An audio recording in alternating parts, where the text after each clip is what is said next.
জয় শনি মহারাজের জয়। 27শে মে মঙ্গলবার, 27শে মে 2025 মঙ্গলবার এই শনি জয়ন্তী পালিত হবে। এই দিনে এই কাজগুলি করলে শনির দশা এবং শনির সাড়ে সাতি ও শনির কুপ্রভাব সেটা থেকে কিন্তু আপনারা মুক্তি পাবেন। জ্যৈষ্ঠ মাসের অমাবস্যা তিথিতে এই শনি জয়ন্তী পালিত হয়। এই দিনে যদি আপনারা শনিদেবের পুজো করতে পারেন তাহলে কিন্তু আপনারা খুব ভালো ফলাফল পাবেন। এই অমাবস্যা শনি অমাবস্যা নামেও পরিচিত। জ্যৈষ্ঠ অমাবস্যা তিথিতে শনিদেবের জন্ম হয়েছিল। সূর্যদেব এবং ছায়াদেবীর পুত্র শনিদেব। এই শনিদেবের জন্মবার্ষিকীতে তার পুজোর ফল কিন্তু বেশি পাওয়া যায়। আপনি যদি এই অমাবস্যায় মানে এই শনি অমাবস্যায় যদি শনি মহারাজকে খুশি করতে পারেন তাহলে কিন্তু আপনার সমস্ত কিছু বাধা বিপদ সমস্ত কেটে যাবে। এর সাথে সাথে শনির যা প্রবলেম মানে শনির সাড়ে সাতি, শনির দশা, শনির ঢাইয়া সমস্ত থেকে আপনি মুক্তি হতে পারবেন। যম এবং যমুনার ভাই হলেন শনিদেব। তিনি হলেন ন্যায়ের দেবতা, মানে একজন ব্যক্তি যেমন কর্ম করবে ঠিক তেমনই কিন্তু ফল পাবেন। তো সেই জন্য বলা হয় এই দিনটিতে আপনারা এমন কোনো কাজ করবেন না যেই কাজের জন্য কিন্তু শনিদেব রেগে যাবেন। তাই বলবো আপনারা অন্তত এই দিনটিতে ভালো একটু কাজ করবেন, ভালো কর্ম করবেন, সেই অনুযায়ী কিন্তু আপনাকে শনিদেব কর্মফল দেবেন।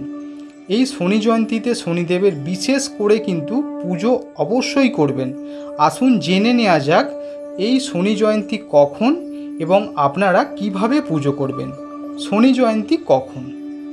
শনি জয়ন্তী হলো 26শে মে 2025 দুপুর 12:11 শুরু হচ্ছে এবং এটি শেষ হচ্ছে পরের দিন 27শে মে 2025 সকাল 8:31 কিন্তু শেষ হচ্ছে। এই উদয় তিথির কারণে এই শনি জয়ন্তী পালিত হবে মঙ্গলবার দিন, মানে 27শে মে মঙ্গলবার দিনকে কিন্তু পালিত হবে। উত্তর ভারতের বেশিরভাগ রাজ্যে শনি জয়ন্তী অর্থাৎ জ্যৈষ্ঠ মাসের এই যে অমাবস্যা, এই অমাবস্যায় বট সাবিত্রীয় ব্রত পালন করা হয়। এবারে বলবো এই শনি জয়ন্তীতে শনিদেবের পুজো করলে তার কিন্তু বিশেষ আশীর্বাদ ফল পাওয়া যায়। এছাড়া যদি জন্মকুণ্ডলিতে শনির অবস্থান এবং প্রতিকূল হয়ে থাকে তাহলে কিন্তু সেটাও শান্ত করা যেতে পারে। এই প্রতিকূল মানে কি? ধরুন জন্মকুণ্ডলিতে যদি শনি মহারাজ খুব খারাপ অবস্থায় অবস্থান করেন, মানে শনির দশা, শনির সাড়ে সাতি বা ঢাইয়া চলছে বা শনির কোনো প্রবলেম চলছে, তাহলেও কিন্তু তাও শান্ত করা যেতে পারে যদি আপনি এই দিনে বিশেষ করে ভালোভাবে আপনি নিয়ম মাফিক মেনে পুজো করতে পারেন। এই শনি জয়ন্তীতে শনিদেবের পুজো কিভাবে করবেন এবার আমি বলবো। এই শনি জয়ন্তীর দিনে আপনি প্রথমে স্নান করে নিন। স্নান করার পরে পরিষ্কার পরিচ্ছন্ন আপনি পোশাক পরুন। এখানে এই দিনটির জন্য বিশেষ করে এই দিনটির জন্য আপনাদের বলবো পরিষ্কার পরিচ্ছন্ন পোশাক মানে হলো ধরুন কোনো জায়গায় যদি ছিঁড়ে যায় বা ফেটে যায় সেরকম পোশাক পরবেন না, 1 নম্বর। আর দ্বিতীয় নম্বর হলো ধরুন কোনো জায়গায় আপনার ছিঁড়ে গেছিলো বা ফেটে গেছিলো, সেখানে আপনি সেলাই করেছেন, ওরকম ধরনের পোশাক কিন্তু আপনারা পরবেন না। এরপরে এই সমস্ত হয়ে যাওয়ার পরে আপনি পোশাক পরে নেওয়ার পরে যেটা করবেন, একটি কালো কাপড়ে আপনি শনি যন্ত্র স্থাপন করবেন। এই শনি যন্ত্র কোথায় পাবেন? আপনি দশকর্মার দোকানেও পাবেন, এছাড়া যেখানে ঠাকুরের সমস্ত জিনিস পাওয়া যায় সেখানে কিন্তু আপনি এই শনি যন্ত্র পেয়ে যাবেন। এবারে আপনি কালো কাপড়টা রেখে তার উপর কিন্তু শনি যন্ত্র স্থাপন করবেন আপনার বাড়ির সিংহাসনে বা যেখানে আপনার ঠাকুর আছে সেই জায়গায় আপনি শনি যন্ত্র স্থাপন করবেন। এবারে তার সামনে আপনি সর্ষের তেলের একটি প্রদীপ জ্বালাবেন। মাটির প্রদীপ নেবেন, তার মধ্যে সর্ষের তেল দিয়ে আপনি প্রদীপ জ্বালাবেন। এরপরে প্রদীপ জ্বালানোর পরে কুমকুম এবং কাজল এই দুটোকে মিক্স করবেন। মিক্স করে আপনি ওই যন্ত্রে একটি তিলক লাগাবেন। যেইভাবে তিলক লাগানো হয় মানে টিপ পরানো হয় সেভাবে টিপ পরাবেন, ঠিক আছে? টিপ পরানো হয়ে যাওয়ার পরে এরপর আপনি ফুল দেবেন। এখানে বলি আপনারা কোন কোন ফুল দেবেন। শনিদেব সর্বপ্রথম যেই ফুল পছন্দ করেন সেটা হলো শমী ফুল। আপনারা হয়তো অনেকেই জানেন এই শমী ফুল, এই শমী ফুল যদি আপনারা জোগাড় না করতে পারেন তো সেক্ষেত্রে আপনারা অপরাজিতা ফুল, সেটা তো আপনারা পেয়ে যাবেন ফুলের দোকানে, সেই ফুল দেবেন। এছাড়াও কিন্তু শনিদেব আরও একটি ফুল খুব বেশি পছন্দ করেন, সেটা হলো জবা ফুল। এই জবা ফুল কিন্তু আপনারা দিতেই পারেন। এরপরে বলবো ফুল দেওয়ার পরে প্রসাদ হিসেবে আপনারা তেল দিয়ে ভাজা মিষ্টি পরিবেশন করবেন। ঠিক আছে, তেলে ভাজা জাতীয় মিষ্টি আপনারা পরিবেশন করবেন। তারপরে কিন্তু শনি মন্ত্র পাঠ করবেন। এখানে বলি শনি মন্ত্র আপনারা কতবার পাঠ করবেন। বিশেষ করে কিন্তু যদি আপনারা ফল পেতে চান, খুব ভালো যদি ফল পেতে চান, তাহলে কিন্তু আপনারা 108 বার কিন্তু এই শনি মন্ত্র জপ করবেন। যদি আপনার কাছে সময় না থাকে সেক্ষেত্রে বলবো অন্তত 51 বার এই শনি মন্ত্র জপ করবেন। এরপরে জপ করা হয়ে যাবার পরে আপনারা কিন্তু শনি চল্লিশা পাঠ করবেন। শনি চল্লিশা পাঠ করবেন, সেটা কিন্তু অন্তত 3 বার পাঠ করার চেষ্টা করবেন এবং শনিদেবের আরতি অবশ্যই করবেন। অবশেষে বলবো পুজোর পর আপনার ভুলের জন্য ক্ষমা প্রার্থনা করবেন।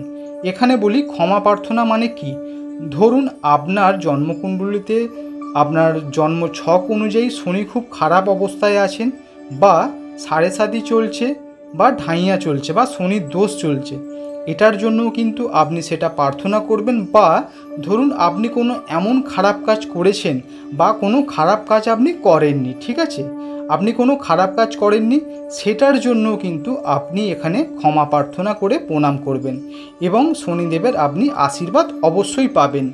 এবারে বলি শনি জয়ন্তীর প্রতিকার। এই শনি জয়ন্তীর দিন অশ্বত্থ গাছের গোড়ায় আপনি যাবেন। ঠিক আছে, এই অশ্বত্থ গাছের গোড়ায় আপনি যখন যাবেন, বিশেষ করে এই দিনে একটু দূর থেকে সর্বপ্রথমে আপনি প্রণাম করে নেবেন। অশ্বত্থ গাছের সামনে, একদম সামনে যাওয়ার আগে দূর থেকে আপনি প্রণাম করে নেবেন। প্রণাম করার পরে আপনি সামনে যাবেন। যাওয়ার পরে সেই গাছের গোড়ায়, গাছের নিচে আপনি সর্ষের তেলের একটি প্রদীপ জ্বালাবেন। বিশেষ করে এই দিনে যদি এটা করতে পারেন খুব ভালো আপনারা ফলাফল পাবেন। এরপরে বলবো এই দিনে আপনি যদি একটি অশ্বত্থ গাছ লাগাতে পারেন তাহলে কিন্তু বিশেষ ফলাফল আপনি পাবেন। যদি আপনার দ্বারায় এই গাছ বড় হয়, মানে বেঁচে যায়, আপনি ধরুন কোনো অশ্বত্থ গাছ লাগালেন, তারপরে যদি সেই অশ্বত্থ গাছটি যদি বেঁচে যায়, বড় হয়, তাহলে কিন্তু আপনার কোনো দিনই কোনো শনির কুপ্রভাব লাগবে না।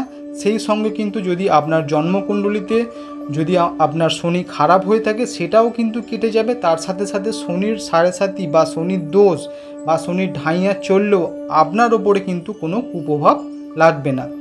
এছাড়া আপনারা যেটা করবেন, জলে কালো তিল, অল্প কিছু জলে আপনারা কালো তিল মেশাবেন, দিয়ে সেই যে জলটা আপনারা আপনার বাড়ির শিবলিঙ্গে অভিষেক করবেন। ঠিক আছে, এরপরে বলবো লাস্টে এই শনি জয়ন্তীতে আপনারা কালো তিল এবং সরিষার তেল মানে সর্ষের তেল, কালো পোশাক, কালো জুতো, কালো ছাতা, এর মানে হলো কালো জাতীয় কোনো জিনিস আপনারা কিন্তু দান করতে পারেন।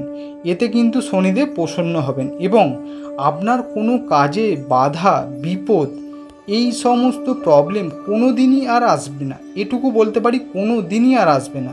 এই শনি জয়ন্তীতে শ্রী হনুমান এবং শিবের পুজো অবশ্যই করবেন আপনারা। আজকের ভিডিও এই পর্যন্তই। আপনারা কিন্তু ভিডিওতে অবশ্যই একটা লাইক করবেন এবং কমেন্ট করবেন। কমেন্টে কিন্তু জয় শনিদেবের জয় এই কথাটি কমেন্ট করবেন। সর্বশেষে বলবো ভিডিওটা কিন্তু সমস্ত মানুষের কাছে শেয়ার করে পৌঁছে দিন। আপনার এই শেয়ার দেখে যদি কোনো মানুষ উপকার পায় তাহলে কিন্তু সেটাও একটা শনিদেবের প্রতিকার। ধন্যবাদ।